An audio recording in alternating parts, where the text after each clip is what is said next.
Primeira carta de Paulo a Timóteo. Capítulo 1. Eu, Paulo, sou apóstolo em missão especial por Cristo, nossa viva esperança. Sob o comando de Deus, nosso Salvador, escrevo a você, Timóteo, meu filho na fé. Desejo tudo de bom para você da parte do nosso Deus e de Cristo. A caminho da província da Macedônia, aconselhei você a permanecer em Éfeso. Pois bem, não mudei de ideia. Fique firme no comando, de modo que o ensino continue a ser ministrado. Ao que parece, alguns que ensinam aí estão introduzindo lendas e relatos genealógicos fantasiosos inúteis, em vez de conduzir o povo ao equilíbrio e aprofundá-los na fé e na obediência. A essência de tudo que enfatizamos é simplesmente o amor. Amor não contaminado por interesse próprio e fé corrompida, ou seja, uma vida aberta para Deus. Os que se distanciam da essência logo se perdem num labirinto de futilidades. Eles se apresentam como especialistas em assuntos religiosos, mas a despeito de toda a eloquência, não sabem o que estão falando.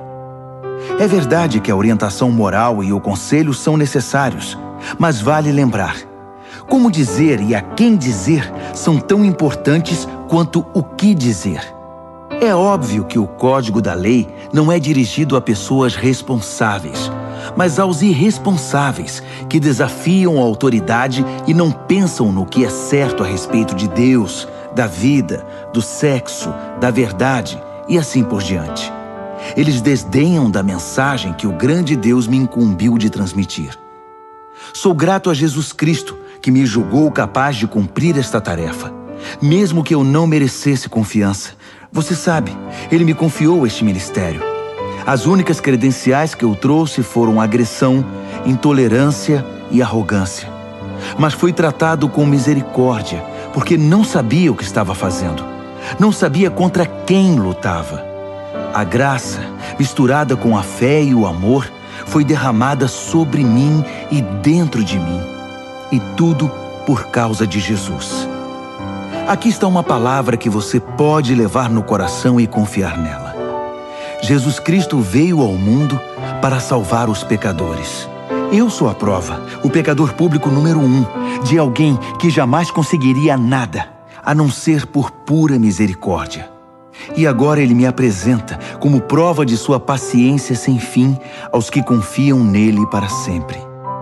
Profunda honra e esplendorosa glória ao Rei de todos os tempos, Deus único, imortal, invisível, sempre e sempre. Amém. Estou passando essa tarefa a você, meu filho Timóteo. A palavra profética dirigida a você nos preparou para isso. Todas aquelas orações serão atendidas para que você faça um bom trabalho e seja destemido em sua luta e apegado à fé. Afinal, estamos numa guerra. Alguns, você sabe, por relaxar na firmeza e por pensar que qualquer coisa é válida, fizeram da vida de fé uma bagunça. Himeneu e Alexandre estão entre eles. Eu os entreguei a Satanás para que aprendam a não blasfemar. 1 Timóteo, capítulo 2. A primeira coisa que quero que você faça é orar. Ore como souber por todos os que você conhece. Ore especialmente pelos líderes e seus governos, para que governem bem, de modo que estejamos tranquilos quanto à nossa vida simples, em contemplação humilde. É assim que o Deus Salvador quer que vivamos. Ele quer que não somente nós, mas todos sejam salvos e conheçam a verdade que nós aprendemos. Que existe um Deus, apenas um, e um sacerdote mediador entre Deus e nós, Jesus, que se ofereceu em resgate por todos os prisioneiros do pecado para libertá-los.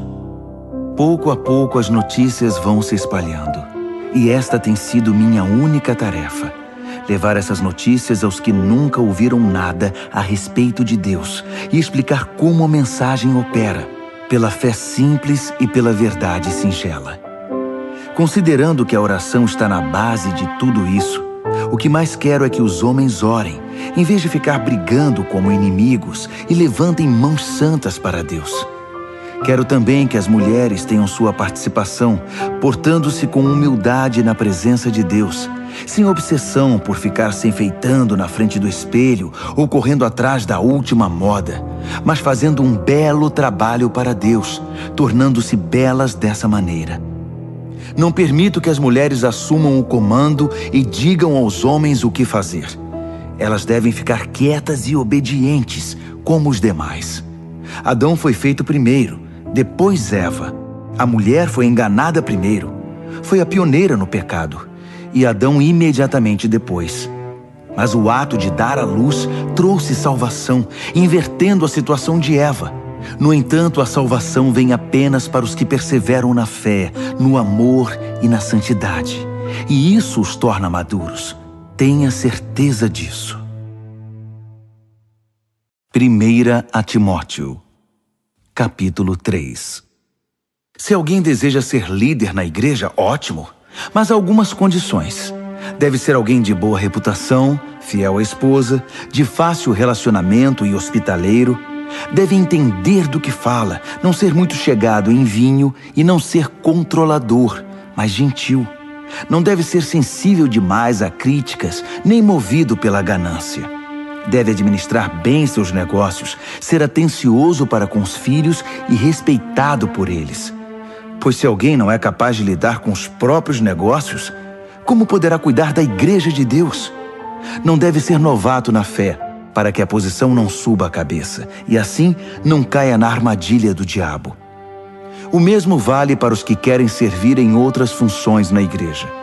Cristãos sérios, sem falsidade e não muito chegados em vinho, e que não estejam no ministério pensando em ganho pessoal.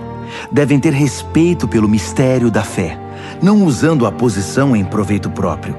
Eles devem ser testados. Se mostrarem que são capazes, que assumam sua função.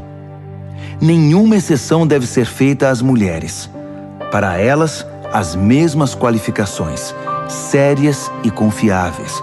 Não devem ser faladeiras, nem muito chegadas em vinho.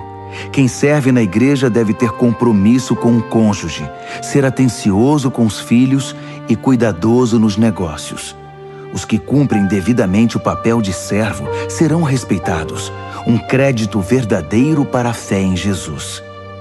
Espero visitá-lo em breve, mas caso eu me atrase, escreva esta carta para que você saiba como devem ser as coisas na casa do Senhor, a Igreja Viva de Deus, defensora da verdade. A vida cristã é um grande mistério, muito além do nosso entendimento, mas algumas coisas são bem claras. Esteve entre nós em corpo humano, foi justificado pelo Espírito, foi visto por anjos, foi proclamado entre todos os povos, crido em todo o mundo, recebido na glória celestial. 1 Timóteo, capítulo 4. O Espírito deixa claro que à medida que o tempo passa, alguns desistirão da fé para seguir ilusões demoníacas ensinadas por profissionais da mentira. Esses impostores mentem tão bem e há tanto tempo que perderam toda a noção de verdade.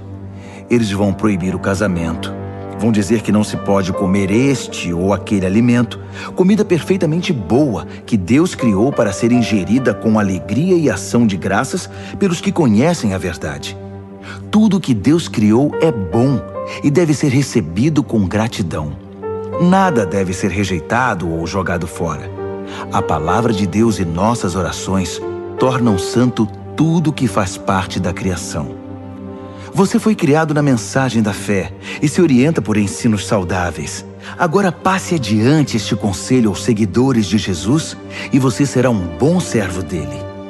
Afaste-se de histórias tolas que se disfarçam de religião. Exercite-se diariamente em Deus. Por favor, nada de flacidez espiritual. Exercitar-se numa academia é útil, mas a vida disciplinada em Deus é mais proveitosa e deixa você em forma hoje e para sempre. Pode acreditar. Guarde isso no coração. É por isso que nos lançamos de corpo e alma nesta aventura. Confiamos no Deus vivo, Salvador de todos os homens e mulheres, especialmente dos que creem. Transmita estas palavras, ensine todas essas coisas e não permita que ninguém o despreze pelo fato de você ser jovem.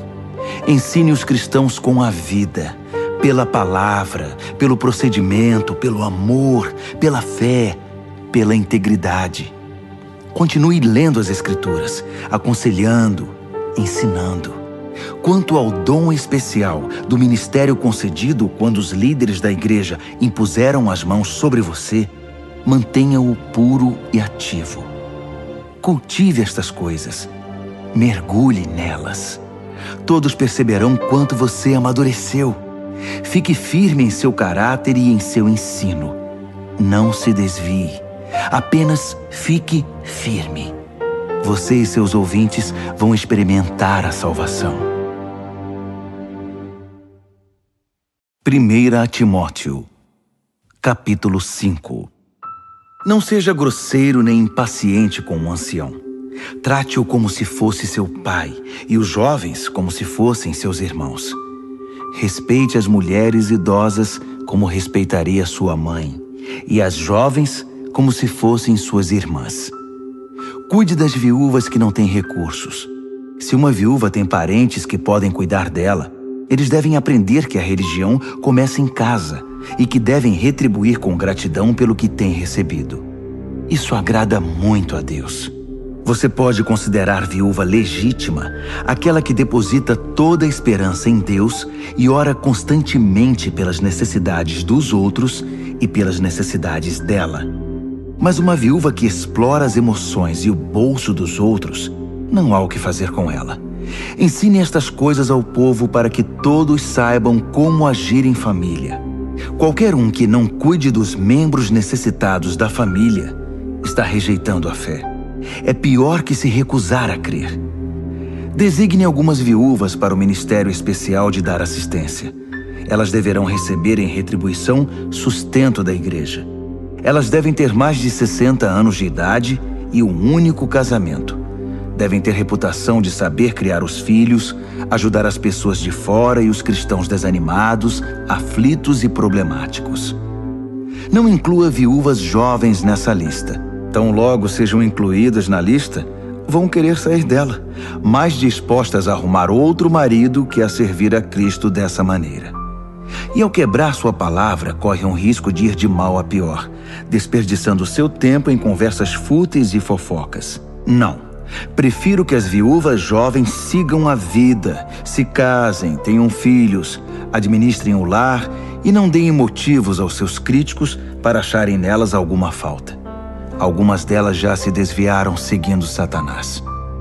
Qualquer mulher cristã que tenha viúvas na família é responsável por elas. Elas não devem ser empurradas para a igreja. A igreja já tem trabalho suficiente com as viúvas que precisam de ajuda. Dê um prêmio aos líderes que fazem um bom trabalho, especialmente aos que se esforçam na pregação e no ensino. As Escrituras dizem: não amordace o boi que trabalha, e o trabalhador merece seu salário. Não dê ouvidos a nenhuma reclamação contra um líder que não seja apoiada por 2 ou 3 testemunhas idôneas. Se alguém cair em pecado, chame-o à responsabilidade. Os que estiverem inclinados a fazer o mesmo irão aprender a lição. Deus, Jesus e os anjos me apoiam nessas instruções. Cumpra-as sem parcialidade e sem partidarismo. Não se precipite em indicar alguém para cargos de liderança na igreja.